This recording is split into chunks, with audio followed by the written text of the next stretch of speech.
Alrighty, beautiful people, huge announcement to be made. And if you guys love the channel, if you love the vlog, this is a big deal for you guys. First of all, thank you guys for all the support, the unbelievable, it feels like we're rallying behind me, honestly. And I'm thankful, I'm grateful, and I'm more appreciative than any of you guys really understand. The amount of likes that we're getting on the videos is beyond me. And the last video, the amount of support we got was like kind of overwhelming, if I'm being fair. So enough of the chit chat, enough of the boring talk. Here's some big things, okay? This video, same goal as the last time, 500 likes. I think we can do it again. This has to be by far one of the coolest sessions we've ever done, mostly because I never get to do home games, and two, I played the greatest hand, the most entertaining hand I think I've ever played in my whole life. I mean, it even have my table mates like doing the oohs and the ahs. So we have that in store. But the two things I want to make sure that you guys understand is we're finally getting a date. Our meetup game is going to be in Los Angeles, okay? The big deal, the super meetup game. Oh man, there's so much to go over. We're going to be doing splash pots at every table that joins. It's going to be an unbelievable time.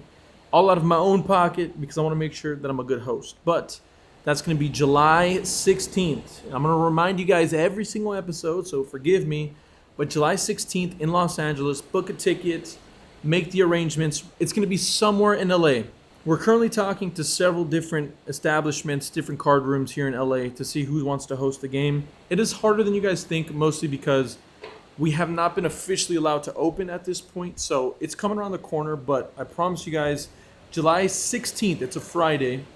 We're going to be hosting our first ever meetup game in LA. It's going to be a great time, okay?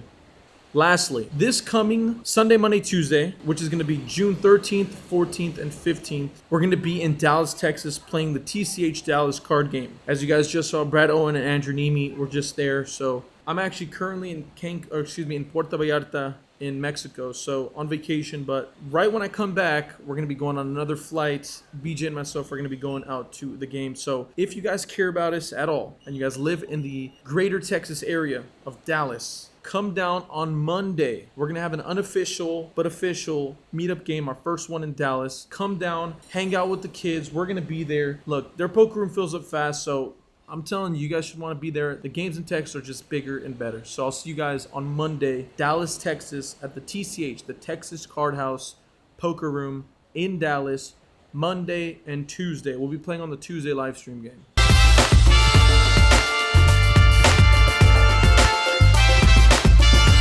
Okay, got our ticket here, so this is the ticket to our success. Gonna go put this on our windshield and then we can head up to the game. Again, appreciate you guys stopping by and always supporting the vlogs, man. That's love right there. Should be a good time. Let's see how this session goes. We'll check in when we can check in. We're six-handed at this point. Again, we're playing the home game, and I don't think I have any video of this. I might not, I don't know, but it's an important hand to go over nonetheless because it sets up what we play against every single hand, which is an action player. Nonetheless, the cutoff rate is $20. I'm on the button with King-9 offsuit with the King of Clubs, 9 of Hearts. I make the call. Gets over to the big blind, which is the action player, and he decides to make the call as well. The flop is Queen, Jack 3, all clubs, so we flop the second up flush draw on the gut shot straight draw. The donk action player donks out for $55. It folds over to me, and with the second up flush draw and a gut shot to a straight draw, there's no way I can fold, so I go ahead and make the call. Everything to this point I think has played fine, nothing really outrageous or egregiously bad. So the turn is the great card. It's the 4 clubs, so now we have the second nuts. Once he checks it over to me, this is like a pretty easy just check back spot here, and the reason being is because I don't really want to, again, I talk about this a lot, but it's really important to have strong hands in your check back range after the, I guess in this case, not the initial raiser, but when you're facing a bet on the flop and the person that showed aggression on the flop decides to slow down and check back on the turn, I think it's really important to have some checkbacks on the turn here for a couple reasons. Deception, so that your range is protected in the sense that you're not only weighted to, it's good to have flushes in your check back range is the main point, and especially having the second nut flush here, pretty optimal, I think. Most importantly, we can allow somebody like himself, an action player, to just really blast off on certain rivers. So I go and check back. The river is a 10, an offsuit 10, so the board still has a 4 to a flush. This time he checks it over to me again, and at this point I think there's nothing else to do besides make it look like a bluff and bet pretty big here. I go and bet around size pot, which is $250 to go, and he tanks for quite a bit and decides to make the call. And the great thing about this is is that he told me that the only reason he made the call was because I checked back on the turn. There's no way that he said he didn't believe that I could have a flush. It didn't make sense to him. So worked out great in our favor. All right, so new spot, but next hand to go over. So there's a player that limps in early position. I'm in middle position, and I look down at ace king here. Not going to do anything besides try to isolate the limper. I make it $50 to go.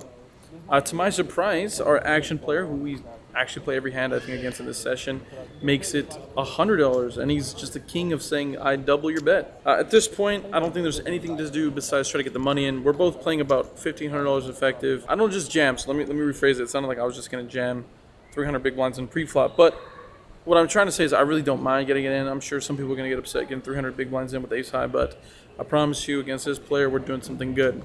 I go and repop him for $350, and he tanks for a bit and decides to fold pocket 10. So would have been a great spot there. Unfortunately, he decided to fold. For him, great for us, obviously. We don't have to take it to all 5 streets, but it does show that even though because trust me, he is pretty crazy. That fold is honestly remarkable by him, but nonetheless, we're happy to take it down, and that's yet another hand that we get to win. All right, this is the third hand, another really interesting hand if I do say so myself, so let's strap in here. I'm in the straddle, in full middle position. We're 5 or 6 hand at this time. It's the action player, yet again. The action player decides to open to $25 over my $10 straddle. It folds around to me in the straddle, and I decide to make the call with ace 6 of hearts. Flop is king 6-4 with 1 heart. I decide to check playing flow. The villain in this hand decides to go ahead and c-bet here to $50. At this point, I don't think I can be folding second pair, especially not with the nut kicker, so still a lot of bluffs out in his range and just a lot of little rando hands, so I go ahead and make the call. The turn is the queen of clubs. Doesn't complete any of the straight draws really that I'm thinking of, obviously. I go and check again, and he decides to once again bet for $75. In this situation, again, not much changes. If our hand's good on the flop, it should still be good here. Besides a hand like ace queen that'll be barreling, there's not any hands that really improve. And then obviously hands that I'm already behind like king queen, but nonetheless, I decided to make the call. The river is a 7. So not the optimal river. It does bring some of those straights in there. And when I check to him, he decides to bet $250. So considering I'm going solely based off of player, like this is a very player dependent situation, but just from tendencies and the way he's been playing so far, I don't feel like he's going barrel with the straights that are now coming in here. I think that he has to have a lot of bluffs here, but I really don't know. I'm definitely on the fence about it, but at the end of the day, mostly because I'm a hero, I want to do it for the vlog. I end up making the hero call, and he shows the exact nut low, 3 deuce offsuit. So he took the nut low hand. Unfortunately, we're not playing no limit hold'em high low because he would have won the low, but definitely happy with the call there. Looking back, I don't beat too many hands, but again, mostly because it's player dependent, I'm okay with the call because he's just been blasting off the whole session, so it is what it is.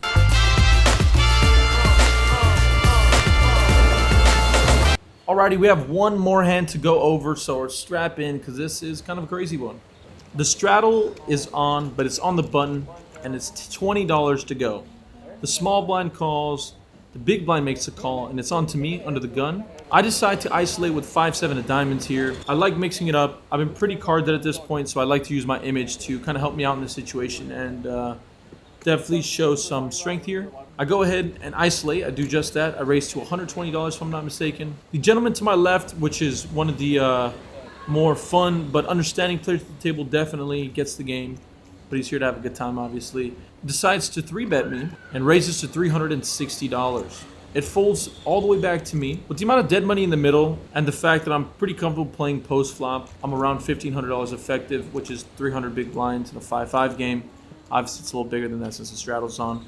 I'm pretty comfortable, and not only that, I'll just say that. I feel pretty comfortable in this. We're going to defend. I believe in defending against 3-bets, okay? That's the main point of the story. Anyways, the flop is 5 deuce deuce with 2 hearts. I go ahead and check after a little bit of thinking, and he takes his time to check back. I think when he checks back on this flop texture, considering it's fairly stale, if I'm being fair, I wouldn't consider it a dynamic board texture. There's not very many hands and a 3-bet pot that connect with this besides Broadway flush draws. When he checks back, I think I'm comfortable saying that he doesn't have very many flush draws in his range. When you're the pre-flop aggressor and you flop equity, it's always important to continue that aggression, in my opinion.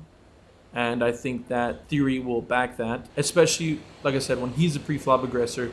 He's the one that 3-bet me. He's the one in position. It just makes sense to c-bet. So his check is a little weird, and I think kind of shows that he's not too strong. Maybe I'm wrong. We'll see how it goes, though. The turn is a 3. Again, the flush draw is still available, but has not come in yet. And I think at this point, it's really important to start protecting my hand. And what I mean by that is it's super, super important to start betting for both value and then protection of my hand. I feel like I'm mainly getting value from ace highs on this turn if I decide to bet, but I go ahead and do that. I'm targeting that 30% range. Again, just want to protect my equity by all means here. We go ahead and bet $285 if I'm not mistaken. He thinks about it for a little bit of time and makes a call. The river is the 9 of hearts. So on the face of it, kind of a shitty card. It does bring the flush in. So I go ahead and check and want to evaluate. After a bit of time, to my surprise, the villain in this hand decides to jam all in. I'm the effective stack and I'm playing around $850 effective, somewhere in that range. Obviously, I'm officially in the cage. I'm really handcuffed here. It's unfortunate that it's turned out in this fashion. I've been put to a really tough decision. I'm now thinking of the hands that he can possibly have in his range here. And the only thing going in my head is that if he has a hand like ace-king with the ace of hearts, he's definitely going to be jamming this river as a bluff here. At least he should be. I don't think that a hand like ace-high would, just a naked ace-high. So like let's say ace-jack, ace-queen with no hearts, which would be a reasonable call on the turn. I don't think those hands really will often, they will, but not often, turn their hands into a bluff. So I'm left with this really interesting spot as in like, what makes up his value? Like that's the question you have to ask yourself now. Like, what is his value include? When he jams a river, he's kind of polarized, but I think that he doesn't have very many flushes in his range. He has the aggression, he has the betting lead, okay?